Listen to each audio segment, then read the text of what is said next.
Evil dead rise 2023। तो कहानी शुरू खतरनाक जंगलों को दिखाते हुए होती है, जहाँ पर हम एक अजीब सा घर देखते हैं। उधर उस घर में 3 दोस्त छुट्टियां मनाने आए हुए थे। ये घर नहर के किनारे था, जिधर 2 दोस्त तो बैठे बहुत ज्यादा मस्ती कर रहे थे, पर उनकी एक दोस्त घर के अंदर थी जिसका नाम जेसिका था। उसकी हालत बहुत खराब थी। अब जेसिका के पास उसकी दोस्त आती है जो उसके साथ खूब मस्ती कर रही थी और उसे एक किताब भी पढ़कर सुनाती है। पर न जाने एकदम से जेसिका को क्या हो गया था, वो अपनी अजीब सी आवाज में उस किताब को पढ़ने लगती है। जेसिका की आवाज को सुनकर ऐसा लग रहा था कि जैसे उसके अंदर कोई और बोल रहा हो। उसे उल्टियाँ भी आने लगती हैं। उसकी आंखों का रंग बदल गया था, जिसके बाद अचानक से वो अपनी दोस्त के बालों की जिल्द को उसके सर से अलग कर देती है और बाहर जाकर अपने दूसरे दोस्त का सर उसके जिस्म से अलग कर देती है। उसने अपने दोनों दोस्तों को मार दिया था। जिसके बाद हम जेसिका को हवा में उड़ता हुआ देखते हैं और उसकी दोस्त जो रोते हुए ये सब देख रही थी। अब तक तो आप लोगों को ये बात समझ नहीं आई होगी कि जेसिका कौन थी और इन तीनों दोस्तों के साथ आखिरकार ऐसा हुआ क्यों था। ये सब जानने के लिए हमारी कहानी एक दिन पीछे जाती है, जहाँ से ये सब कुछ शुरू हुआ था। तो हम एक पुरानी बिल्डिंग को देखते हैं, जिसके एक अपार्टमेंट में एली नाम की औरत अपने 3 बच्चों के साथ रहा करती थी। वो अपने हस्बैंड से अलग अपने बच्चों के साथ रहती थी। एक रात एली की बहन उसके घर पर आती है, जिसका नाम बेथ था। बेथ एली के घर पर आकर उसके बच्चों को तोहफे देती है जो वो उनके लिए लाई थी। बेथ एली के हस्बैंड के लिए भी तोहफे लाई थी, क्योंकि वो ये बात नहीं जानती थी कि उसकी बहन अपने हस्बैंड के साथ नहीं रहती। जब बेथ एली से उसके हस्बैंड का पूछती है तो एक उदासी वाला माहौल बन जाता है। इसीलिए एली अब बेथ से बात करने के लिए अपने बच्चों को बाहर पिज्जा लेने के बहाने भेज देती है, ताकि ये अकेले में अपनी बहन से बात कर सके। खैर जब बेथ को अपनी बहन के हस्बैंड के बारे में पता चलता है, बेथ अपनी बहन से कहती है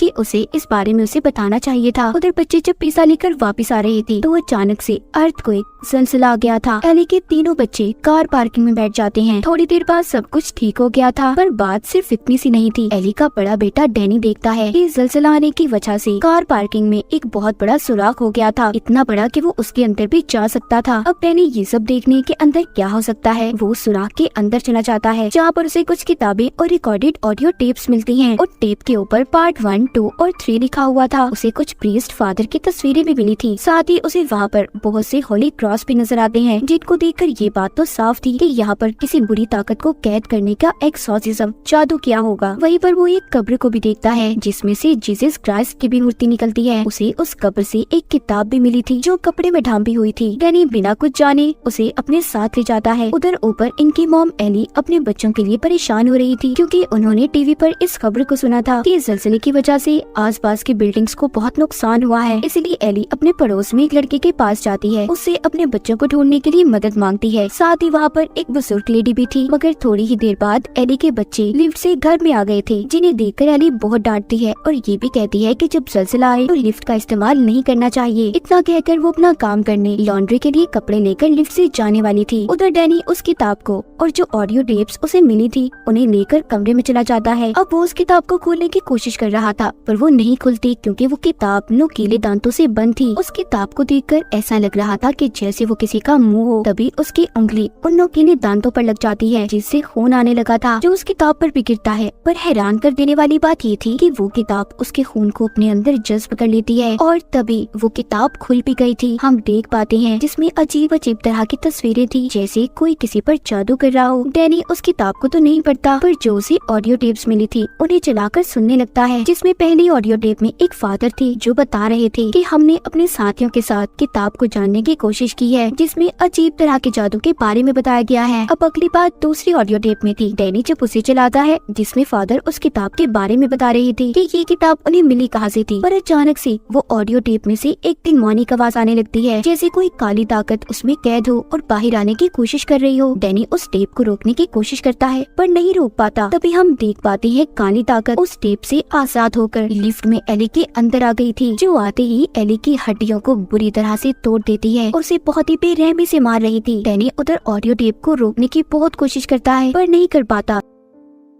इतने में उनके घर की लाइट भी चली जाती है और किताब के सफ़े भी खुद ब खुद पलटने लगे थे। एली की बड़ी बेटी जब लाइट को चेक करती है तो हर तरफ लाइट थी सिवाय उनके घर के। इसका मतलब जो कुछ भी गलत हो रहा था वो सिर्फ इन्हीं के घर में था। थोड़ी देर बाद एली अपने घर वापस आ जाती है जो दिखने में थोड़ी ठीक लग रही थी और वो चलकर अपने घर आई थी। मगर थोड़ी देर पहले हमने देखा था कि जो भी काली ताकत उसके अंदर थी उसने एली की हड्डियों को तोड़ दिया था। मगर अब एली बिल्कुल ठीक चल पा रही थी और किचन में जाकर अंडे पकाने लगती है। जब उसके पास उसकी बहन आती है और उसे बुलाती है तो तभी वो उल्टियाँ करती है और अजीब सा बर्ताव करने लगी थी। एली जब थोड़ा सा अपने होश के अंदर आती है तो वो सिर्फ इतना कहती है, वो मेरे अंदर है, उसे मेरे बच्चों को कोई नुकसान मत पहुंचाने देना। इतना कहकर वो बेहोश हो गई थी। वो नीचे गिर जाती है। एली की बहन और उसके बच्चे उसे हॉस्पिटल ले जाने लगते हैं पर सब लिफ्ट में जाने से डर रहे थे और सिलसिले की वजह से सीढ़ियां भी टूट चुकी थी। खैर ये सब मिलकर एली को कमरे में लिटा देते हैं। अब उधर इनके पड़ोस का वही लड़का जिससे एली ने अपने बच्चों को ढूंढने के लिए मदद मांगी थी, वो एली की आंखों को बंद करता है मगर वो दोबारा खुल जाती हैं। वो फिर बंद करता है, वो फिर से खुल जाती हैं। ये सभी मिलकर एली के लिए प्रेयर करते हैं क्योंकि इन्हें लग रहा था कि वो मरने वाली है। तभी उसके पास उसकी बहन बैठती है और उसे ये बताने लगती है कि वो उससे कितना प्यार करती है। तभी बेथ के फोन पर बेल बजती है जो कॉल किसी और की नहीं बल्कि एली की थी, जो अपनी बहन से ये कह रही थी कि उसका जिस्म जल रहा है, उसे कोई बचाए। और तभी वो जिंदा होकर बैठ जाती है। जब बेथ अपनी बहन के जिस्म को हाथ लगाती है तो वाकई उसका जिस्म गर्म था। ऐसा लग रहा था कि जैसे उसका जिस्म आग में चल रहा हो। तभी बेथ उसे बाथटब में ले जाती है। तभी अचानक से एली पानी से निकलकर दीवार पर चलने लगी थी और इतनी जोर से चीखती है कि सभी उसकी चीख सुनकर बेहोश होने वाले थे। साथ ही साथ बाथटब में जो पानी था वो भी उबल रहा था। एली एक एक कर सभी पर हमला करती है। वो अपनी बेटी को मारने की कोशिश कर रही थी। तभी उसका बेटा डैनी एली को पीछे करता है क्योंकि वो जानता था कि उसकी मॉम के अंदर कोई काली ताकत आ गई है। यहीं पर एली अपने पड़ोस में रहने वाले लड़के की आँख को भी निकाल देती है और दूसरे पड़ोसी के मुंह में फेंक देती है। इस बात का फायदा उठाकर बेथ अपार्टमेंट के दरवाजों को बंद कर देती है। उसके साथ एली के बच्चे भी थे। अब बेथ एक सुराग से देखती है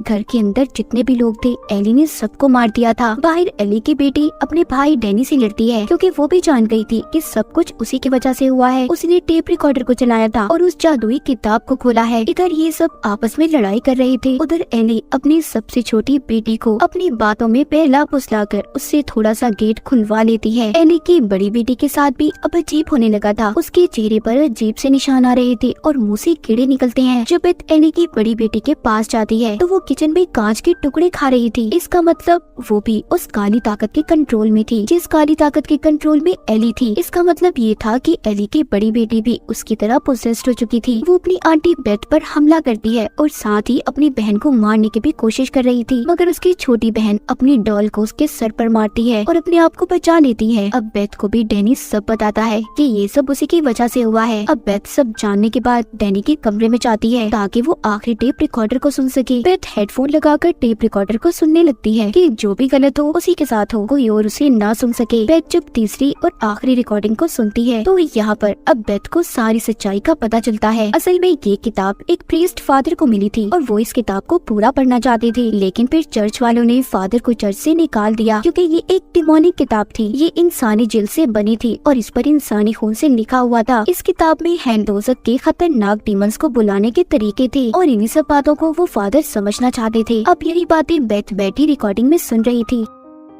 सब बातें सुनकर बेथ को भी यकीन आ गया था। उधर किचन में एली की बड़ी बेटी डैनी पर हमला करती है और उसे जला देती है। जिस कमरे में बेथ थी वहाँ पर भी एली आ गई थी। बेथ उससे लड़ने की कोशिश करती है। एली यहाँ पर अपने मुंह से ये आवाज निकालती है, मैं जो भी हूँ तुम मुझे आसानी से हरा नहीं सकती। अब बस बेथ और एली की छोटी बेटी ही बचे थे। एली अब यहाँ पर बेथ को मारने वाली थी। तभी एली की छोटी बेटी बेथ को कैंची देती है जो बेथ एली के मुंह में डाल देती है जिससे वो कुछ वक्त के लिए रुक गई थी। बेथ गन लेकर दरवाजे को तोड़ने वाली थी। तभी एली जाग जाती है और बेथ गन से एली पर ही गोली चला देती है जो जाकर उसके पाँव पर लगी थी। एली अपनी छोटी बेटी को अपनी मीठी मीठी बातों में फंसाने की कोशिश करती है पर उसकी छोटी बेटी सुनकर ये कहती है, you are not my mom, तुम मेरी मॉम नहीं हो। अब वहाँ पर एक एक कर जो लोग एली ने मारे थे वो जिंदा होने लगते हैं और ये कहते हैं कि शाम तक कोई भी नहीं बचेगा। यहाँ से बेथ और एली की छोटी बेटी के पास भागने के अलावा कोई और रास्ता नहीं था पर जो लिफ्ट थी वो बंद थी और दरवाजा भी बंद था। उस लिफ्ट के अंदर चाबियां फंसी हुई थी, क्योंकि जब एली पोजेस्ड हुई थी तो उसके हाथ में ये चाबियां थी। एली की बेटी अब चालाकी से उस लिफ्ट को चलाकर चाबियां निकाल लेती है और लिफ्ट भी चलने लगी थी। मगर हम देख पाते हैं कि एली की बड़ी बेटी और डैनी, जो कि मरने के बाद डीमंस के कंट्रोल में थे, खुद को लिफ्ट से जोड़ लेते हैं, जिससे अब जैसे जैसे लिफ्ट चलती है उसके अंदर उनका खून भरने लगता है। जैसे लिफ्ट नीचे आ रही थी खून भी बढ़ता जा रहा था। उधर उस किताब का सफा भी पलट जाता है जिसमें अजीब सा बना हुआ क्रिएचर था, और देखते ही देखते एली भी अब उस क्रिएचर में बदल गई थी। उधर जैसे ही लिफ्ट नीचे आती है तो खून भी बाहर आता है। खून में भरी बेथ और एली की छोटी बेटी जल्दी से गाड़ी में बैठ जाती हैं, पर उनके सामने दोबारा एली आ गई थी, जो कि अपने डिमोनिक रूप में थी। वो अपनी छोटी बेटी पर हमला करती है। तभी बेथ चेनसॉ लेकर उसे मारने लगती है, मगर साथ ही वहाँ पर एली की बड़ी बेटी और डैनी भी आ गई थी। बेथ उन तीनों को पास ही चलती ग्राइंडर मशीन में डालकर मार देती है। अपनी ही फैमिली के 3 लोगों को मारना बहुत ही भयानक सीन था, मगर इसके अलावा बेथ के पास कोई और रास्ता भी नहीं था। जिसके बाद बेथ एली की छोटी बेटी को लेकर यहाँ से चली गई थी, मगर वो डीमन काली ताकत अभी खत्म नहीं हुई थी। अब हम अगले दिन का सीन देखते हैं कि एक लड़की जेसिका